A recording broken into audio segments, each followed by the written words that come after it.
SCP-1762는 판지상자 형태의 1762-1과 상자에서 나타나는 객체인 -2로 이루어져 있는데요. -1은 은색 스프레이로 칠해진 상자로 상자 윗부분에 "여기에 용이 있으라" 라는 글자가 쓰여진 것 말고는 평범한 상자일 뿐이며 상자 내부도 아주 평범하답니다. 다만 -1은 드물게 상자 뚜껑이 스스로 열리는 변칙성이 관찰되는데, 이때 -1에서는 많은 양의 검은 연기가 방출되며 정체불명의 무언가가 나타나기 시작하는데요. 이것이 바로 현재 1762-2로 지정된 객체로, -2는 서양이나 동양에서 용 혹은 드래곤으로 불리는 존재를 종이조끼로 만든 모습을 하고 있답니다. 현재까지의 관찰 결과 -2는 최소 50마리에서 최대 400마리까지 등장하며 무리를 지어 주변을 날아다니기 시작하는데요. 한 가지 특이한 점은 성분 분석 결과 녀석들은 분명 평범한 색종이로 구성되어 있음에도 불구하고 마치 살아있는 생물인 것 마냥 인간에게 꽤나 친근한 모습을 보인다는 점이며, 등장 후 2-3시간이 지나면 -2가 상자 내부로 되돌아가고 상자 뚜껑이 스스로 닫히며 휴면 상태로 돌아간답니다.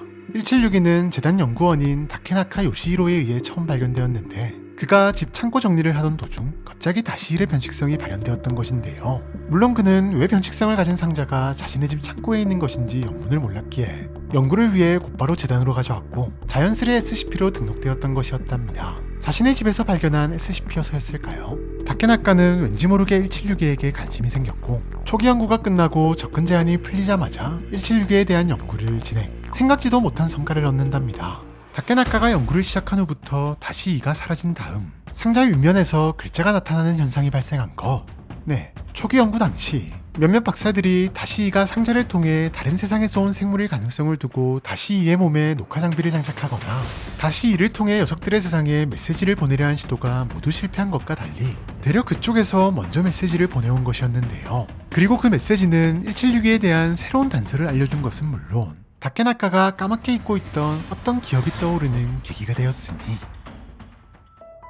사실 처음만 해도 다케나카는 메시지를 보고 오히려 혼란에 빠졌답니다. 흡사 오래 알고 지낸 이에게 보내는 것 같은 친근함과 반가움이 느껴지는 표현과 달리 정작 메시지의 내용 대부분은 이해할 수 없는 말들로 가득했기 때문인데요. 다만 그들의 세계로 이동할 모종의 방법이 있을 수도 있다는 단서를 확인하고는 그들과 소통할 방법을 연구하며 다시 한번 메시지가 오기만을 기다린 다케나카. 하지만 며칠 뒤에 도착한 메시지에도 역시나 알 수 없는 내용만 가득했답니다. 그렇게 의문만 커져가던 어느 날 1762에게 다시 한번 큰 변화가 발생했는데요. 왠지 -2가 20마리밖에 나타나지 않은 것. 심지어 녀석들은 처음으로 하늘이 아닌 바닥만 기어다니다 사라져버렸고, 곧이어 생긴 메시지에는 여전히 알 수 없는 내용만 가득했답니다. 다만 한 가지 확실했던 건 그들의 세계에 무슨 일이 생긴 건 분명해 보였다는 점이었는데요. 그리고 변화는 다케나카에게도 찾아왔답니다. 정확히 떠올릴 수는 없었지만 아주 오래된 것만 같은 어떤 기억이 어렴풋이 머리를 스치고 지나갔기 때문인데요. 하지만 다시 한번 기억을 떠올리려 시도했을 땐 이미 기억은 연기처럼 사라진 후였고, 왠지 상자는 2주 동안이나 아무런 반응이 없었답니다. 다케나카는 혹시나 하는 마음에 부모님에게 상자에 대해 아는 것이 있냐고 물었고, 어머니를 통해 아주 어린 시절에 자신이 좋아했던 상자라는 말을 들을 수 있었지만 정작 상자에 대해 아무것도 기억하지 못하는 다케나카는 고민만 깊어져 가고 있었답니다. 그러던 어느 날 아주 오랜만에 상자에서 검은 연기가 피어오르기 시작했는데요.